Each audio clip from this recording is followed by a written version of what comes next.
What is up, everybody? Welcome back to the channel. I'm Elliott Delp. Sparky. Back again like he never left. And today we're going to be doing my helmet setup. Helmets are really becoming a staple in terms of the LARPing community and the prepared tactical civilian. Brain matter retention device. Exactly. Today we kind of want to go over how I have this helmet set up. I get a lot of comments about it, and we've never actually done like a full video on what I want to include on it. So hopefully this will help you with that. If you want to find the specifics of all this, you can head on over to our website at basementoperator.com, and there you can find our builds, and this will be on the builds. So don't worry if you miss anything or want an exact link, you can head on over to our builds page and find exactly that. So disclaimers, because I think it's important for you guys to know where this stuff comes from and how we get it, so you guys can know kind of the bias behind it all. So the helmet was provided to us, and so were the ear protection, and then also the NVGs were as well. So there's the disclaimer on that. We'll kind of dive into what each of those companies are, where they came from, and why you like them. Why we like them later, but I just wanted to get that out in the open. Second thing, we kind of already talked about it. Basement operator, Sparky. Right on there. me. I like that. Oh yeah. You're not even. That's St. Patty's Day stuff? That is the St. Patty's Day stuff. Man. It's actually, I like the Lucky 9 t-shirt. I think it's pretty sweet. I like it. You should check us out. We also have a lot of night vision merch over at basementoperator.com. If you could see our cameraman, he's got the night owl. Pop the night owl up, Hunter. All right. It's a good looking shirt. It's an awesome looking shirt. We get a lot of people saying that one's their favorite. So, but we're constantly releasing stuff, so make sure to go check us out at basementoperator.com. And last but not least, and probably some of the most important, is the supporters of the channel. All right, so first and foremost, we have to thank TrueShot. TrueShot is the ammo sponsor of the video today. So big thank you to TrueShot for supporting the channel. You can go find tons of ammunition over on their website. You can head on over to basementoperator.com/links, and it's the big red link at the top. Can't miss it. So make sure to go check out TrueShot. They have a ton of awesome deals on ammunition. So let's dive right into this helmet setup. And there's a lot going on here, and we're going to try to break it down little by little. We're going to give you price, we're going to give you our opinions on it, and kind of why we set everything up the way we did. To give you a little background on us, we're not prior military or anything like that. We've had like one night vision course in our whole entire lives. So take that for what you will, but I think I have this set up how it would most benefit me as your application. For my application of home defense, of just being a prepared civilian, right? If the world decided to end tomorrow. Exactly. And that's what I think a lot of people set their helmets up for. And of course, you know, you don't have to go as expensive or as budget as we've went here on this setup, but I think this is a good starter setup. I would say it's almost better than most, because you'll see some just because they make it, they put it on it, and it's way too much for the application. Yeah, exactly. And we don't have a lot of the stuff that, you know, like military people would have on their helmets. We have, I think this is a base minimum setup. Yeah. So let's dive right into the meat and bones, I think, would be the Ballistic Armor Co. Bastion. This is their new Gen 3 helmet. We've been working with Ballistic Armor Co. for a while. We have their Gen 2 helmet. We've shot it. We've shot a couple of them, yeah. We've shot all of the helmets, actually. Yeah. The Bastion Gen 3, we've been running it since about January. And give or take. Give or take. Sparky has one as well. He has a multicam. I have a FDE, which you can't see the pretty FDE on it because I have a cover on it. But the Bastion comes in right at about 890 bucks, which is pretty pricey. You know, I mean, all helmets are pretty much. In the grand scheme of things. It's about middle of the market. You can go a lot higher with like Ops Corps and stuff like that, and Team Windy, and you're spending tons of money on helmets, and you can go a lot lower and a lot more budget oriented in terms of helmets. And you know, they still sell their Gen 1 helmet, which is a level 3A helmet that you can get for like $300 or $400. I don't remember the exact price, but more of a middle of the road. More of a middle of the road, but coming to that, this is a level 3A helmet. So that means it's handling your 9mm, your 45. It'll take, you know, some sort of ricochet rounds from shotguns and whatnot. And we've actually tested it with all of that ammo that we just mentioned. And it worked really well. Hunter, make sure to put on some overlay footage of us shooting. We actually shot it point blank with a shotgun. Ready, rock and roll? Yep, give her the full send, Sparkles. Oh my gosh! Did you not him?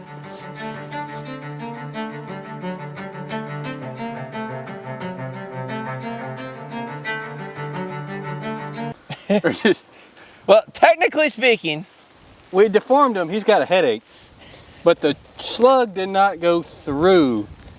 A point blank shot the slug did not go through, which I don't think what you're actually supposed to do with it. Just in case. But it did really well with it. We were very impressed with it. So it's tested it. It works. It works. I trust it. So I'm a fan. So let me tell you some of the features of the helmet and what really sold us on it. So you have your M-LOK aluminum sections here on the side, which, you know, stuff's starting to move in the direction of M-LOK in terms of the helmet world. We have the higher cuts along the ear pro and on the front and as well on the back. So what these higher cuts allow you to do is on the ear pro side of things, it allows for a better seal on your ear pro. On your brow, it gets it out of your eye line and gets it out of the way. And then on the back, if you ever go prone, it keeps digging in the back of your neck. Yeah, it keeps it off your back a little bit. So the higher cuts on this thing is really, really nice. It keeps the helmet lightweight. It's comfortable. Speaking of comfort, it's got awesome pads on it. So when they changed from the Gen 2 to the Gen 3, they also upgraded the pad section. And if you have like a Gen 1 or Gen 2 or another helmet, you can pick up the pads. The pads are super comfortable. No, they're very, you can wear them for a long period of time and it is comfortable. Yeah, so I mean, when we film and we come out here and we do all kinds of shooting and whatnot, we're wearing these for 4 or 5 hours at a time and doing a lot of shooting with it. We've just been really big fans of the system in it. And then of course you got the attachment system, which is a 4-point. It's adjustable. Stupid adjustable. It has a really nice adjustment feature here on the back. And you lock it down, you tighten it down to your head, and it works fine. Anywhere. One of the things that you'll notice when putting on this helmet, due to the higher cuts and everything, it feels a little bit higher on your head. Yeah, like getting used to wearing this helmet, it felt funny. Like I put it on, I'm like, oh, this is gonna feel funny. It does feel funny, and it looks funny. I thought. Then when I started wearing it and seeing, you know, it's just a different cut. Yeah, it's a high cut, and I came to like this a whole lot more than previous. Exactly. Yeah. So I couldn't agree more. Over the time that we've spent with it, and over the tons of range days we've spent with it, I've really come to like this helmet a whole lot. So it's been a really nice feature. It's got a shroud here on the front, an aluminum shroud to adapt to your Wilcox mount. It's bolted in there. It ain't going nowhere unless you shoot it on a 44 Magnum. Yeah, then it goes flying. So as you can see, we have our NVGs mounted to it. It's nice. Another thing we have is the bungees. So the bungee system on it, you can pick those up separately. A lot of people are running like, you know, the nerd harness, the nerd harness. Yeah. Or where's yours even at? It's in the truck. All right, pause. Run, Sparky. Go. Bam, movie magic. So if you didn't have these cords up here, you could always run like a harness. The harness system, which we have a Jawless Hog tactical harness system right here. It's pretty nice. It works really well. It's got the hook and loop. I don't know why we can't call it just Velcro like normal people. You know, somebody I think owns that or something. The name. Hook and loop system. Velcro. And then you can always use that and then not take up the extra space here on the front with your bungees. So voila. Voila. Last but not least, it has the hook and loop system across the top of it. They're stickered on. They just are in a nice little pattern, and they're for attaching like your IR if you want an IR sticker on it, or I guess patch, or you know. If you had a light. IR light. And then, you know, if you want to mount a light, you just said that, a light to it. So that's kind of the general gist of the features on this helmet. And I think it comes in at a great price point. We've been really big fans of it. We're going to continue to run this helmet system and continue to use it and, you know, do all kinds of our tactical shooting with it. Some notable things that are coming in the future, and we've talked to Ballistic Armor Co. about this, is they're going to be offering an alternative to your M-LOK section. So right now on the market, there's not a ton of options. They're starting to come out, but there's not a ton of options for M-LOK adapters to, you know, helmets. I think it looks something like this. Yeah, well, you've got the amps, you've got the hard-headed veterans adapter, but overall there's still majority on the ARC system, even though they're gravitating towards the M-LOK. So Ballistic Armor Co. is going to be offering the Bastion with an upgradable ARC rail if you want to go for that, and that's going to be coming here soon. So that's a good option. That is. I like the ability to diversify your equipment. Yeah, so I think that's important, and I think that's great that Ballistic Armor Co. is, you know, taking the feedback from this helmet and adapting that, you know, to what people need. Exactly, to what people need. So let's move on to Ear Pro, since we just got done talking about the helmet. So we are running the Safariland Liberators, and we've actually been running these for quite some time now. These are not the comms model. These are their base model. I think they run about $300 or $400. I'll have Hunter pop up the exact amount of money. But we have them mounted, like I had mentioned, with an M-LOK system. So this is the Hard-Headed Veterans M-LOK system. I've found that this works best for the Liberators. Yeah. We went through like a Unity, and one of the things I didn't like about the Unity is they were constantly squished into your head, because I think they were for like people jumping out of airplanes, which we don't do. No. So the Hard-Headed Veteran system has been working pretty nicely. We do have it adapted with Unity connectors for the Liberators. This was a pretty simple process to do. You just pop it out. I do like the typical Liberators ARC system on it. They work really well. But you know, this has been really good. They're really nice hearing protection. They're comfortable. They're comfortable. They have nice gel pads on them. But if you wanted to do something a little bit more inexpensive, you could go the route that Coleman went with M-LOK adapters and whatever, brutalizing a walker. Yeah, pretty much. Just break them and slap them on there. Because the job, it's not as ideal. After running both helmets, this Ear Pro is definitely better. Yeah. But if you're balling on a budget. Exactly. If you're balling on a budget and you want something that'll get the job done, there's nothing wrong with the walkers. And we do it. We run walkers in like our day-to-day like shooting. I got walkers in my pocket. Yeah, probably. We got walkers over there on the table. So we're a big fan of the Walkers Ear Pro. And if you want to go like a more budget line, you can definitely do that. They'll do it. That's kind of the gist we have on the Ear Pro. We really like the Liberators. We're really big fans of them. Safariland did a really good job and made a really high quality. You're comparing $300 to $400 Ear Pro to $100 Ear Pro. Yes, exactly. So there's your discrepancy. Exactly.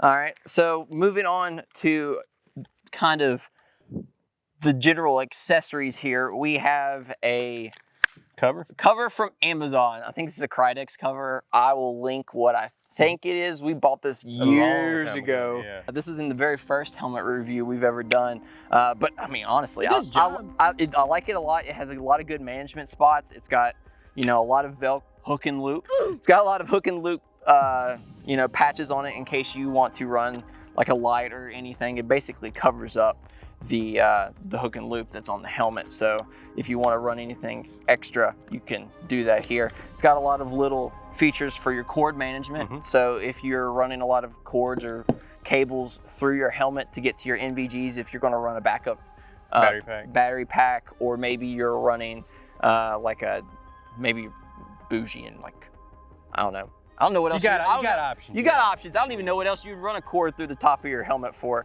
And then kind of going over some of the other miscellaneous stuff, we have a Streamlight Sidewinder. So I really like the little Streamlights. They are definitely not a like wide encompassing light. What do you mean? Like, you're not flooding a field. No. Like this is like a reading light. Like if you were, you know, at night, you need the light and you want it just right here. Yeah, like you're at the table, you're working, and you're like going through like maps or loading mags or whatever it is.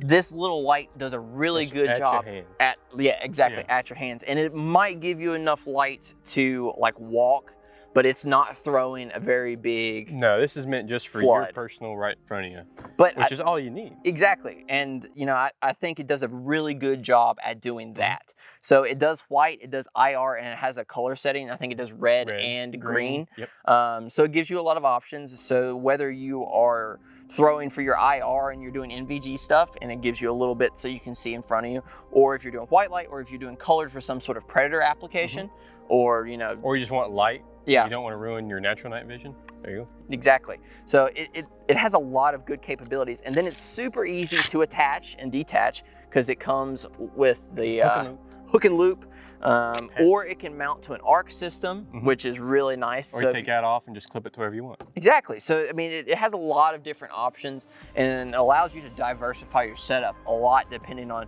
what you have on your helmet and what you have on, like, you know, your arc rail or your M-LOK rail or your hook and loop. It's easy and light enough to where you can just take it off and pop it on the side of your ball cap. If you have one, just slide it right because on. it has a clip on it. Yeah, you just got a pocket clip, so you just click it right there and you're ready to rock and roll. Exactly. So we've been a really big fan of it. Some notable things we are missing in terms of accessories. We don't have any type of IR strobe. And the reason we don't have an IR strobe is I don't feel like we're doing a lot enough to justify purchasing an IR strobe. I know that HRT Tactical is developing their IR strobe, and we'll probably get that and run that and test it a little bit. But for our applications, I feel like, you know, we're not doing enough with enough people. Yeah, if you were doing like night vision classes or operating with, you know, with multiple people, and you want to be like, hey, I'm right here, don't shoot me, then yes. Yeah. But like if it's me and you, we can identify pretty easy. That, and in the end of the world scenario, I might not want that. Yeah. Because if whoever else has night vision too, they're like, oh, there he is. You know? So you could, depending on your application, you can turn it off and on. It's just not practical for us right now. For right now. It doesn't mean it's a bad idea. No, doesn't mean it's an awful thing to get. It has its place. We just don't need it right now. Another thing we're missing up here on top is, you know, this one's the nice little reading light. We don't have a heavy throw. Typically, I run a weapon light, and that'll be a good throw for me. And I usually have like a little handheld. I mean, small ProTac. A little ProTac, or I got the HRT. You got the Surefire. We're usually carrying handhelds, so this is convenient for just the easy click reading light. If I'm doing like actual stuff, I'm usually throwing my handheld or my rifle light. Moving to the back, I don't have a counterweight on mine, but I do have battery pack. So this is an Armor Sight battery pack, and it's kind of alluding to what I'm running here on the front. This battery pack is really nice. Just pop it out right now.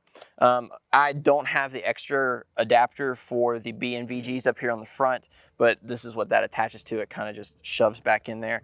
This thing's super nice because it runs off of normal batteries. You don't have to go out there and buy special batteries. You just got to get AA. 6 of them. No, 4 of them. Or you can run 1, 2, 3A batteries. Oh, I see. So if you just fill this full of AA's and shove it back there, you got it. You got it. And it's nothing strange. It's nothing odd. You don't have to charge it. Nothing's worse than having something with crazy batteries. Yeah. It's a pain about to find, and they're expensive, and it's just easy to use. Yeah, that's what I like about everybody's got them. Yeah. So big shout out to Armor Sight for that, because they made that super easy. And it fits right here in the back. It does the counterweight job just fine. So you notice I don't run any counterweights on my setup, because this is... When you put batteries in it, it's heavy enough. And moving on to the very last feature of the helmet setup here, and that's the BNVD 51s. These are awesome NVGs. They run really good. We're a big fan of Armor Sight products. The BNVD 51s have done great. We've done class with them, and we've shot tons at night here at the range with it, and they've just been an absolute beast of a night vision setup. They're awesome. They run a little bit pricier. They're about $7,000 for the dual tube. Break out the cash, but they offer a lot of nice little features. They have the on or the off on, and then they throw a little IR, which is really nice in case you don't have your Sidewinder. They have a not auto gain, a manual gain, which I really like the manual gain, because you can set it, you can fine tune it and set it, and don't overstimulate your eyes if you don't want to. And then they have the battery portion here, which can take a AA or CR123, whatever you need it to be, which is really nice. All you gotta do is unscrew the cap in the inside and flip it around, and you can run either battery. So if you have extra AA's or whatever it is. So, I mean, I'm a big fan of the BNVD 51s, and they offer 51-degree field of view. Which is nice. Which is nice. That's one of the key selling points, and really one of the limiting factors when you start talking about night vision is how much can you see out of your BNVDs or your NVGs. Because, you know, you see people rocking panos. It's not because they're the most crystal, I mean, they are crystal clear. Yeah. But it's because of how wide of the field of view you get for using the panos. So being able to get some extra FOV off of these, I'm a real big fan of it.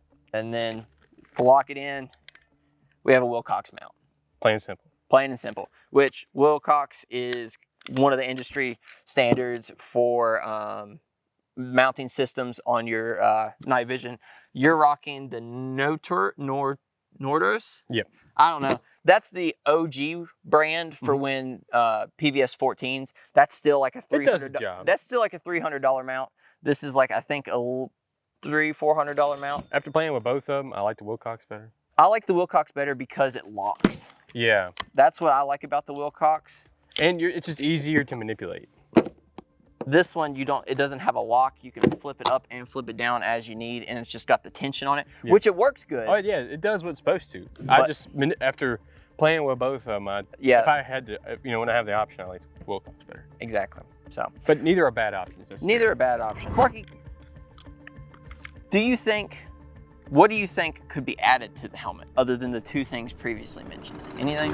Other than that, I can't think of anything else to add to it for our application. Yeah, I can't think of other than a dedicated light and then a kind of like an IR strobe of some sort. I can't think of I can't think of really anything I would add to the helmet setup. I've been very pleased with pretty much everything I've got on it here. It's kind of the go-to for what we do, and kind of the go-to for like end of the world tactical scenario. Level 3A helmet, really nice, really durable, and I trust it. We've shot the crap out of it. So we didn't get him. No, it doesn't look like it. It doesn't look like it did. Oh, there it is. Probably because he's wearing protection. When you wear protection, you don't have any damage. Whenever it's questionable head, wear protection. Yeah, exactly. I like to shoot all the armor that we run, and it's taking a few rounds. Taking a few rounds. So I've been very pleased with it. If you want to find this build, like I had mentioned, make sure to go over to basementoperator.com/builds, and then you can find the build for the helmet setup.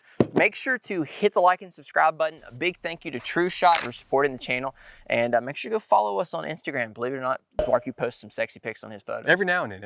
I'm due for one. You probably are. So we'll see you on the next one. As always, take someone outdoors. Peace. Put the Bojangles up, Sparkles. I know, I'm hiding it. This segment's not sponsored by Bojangles, is it?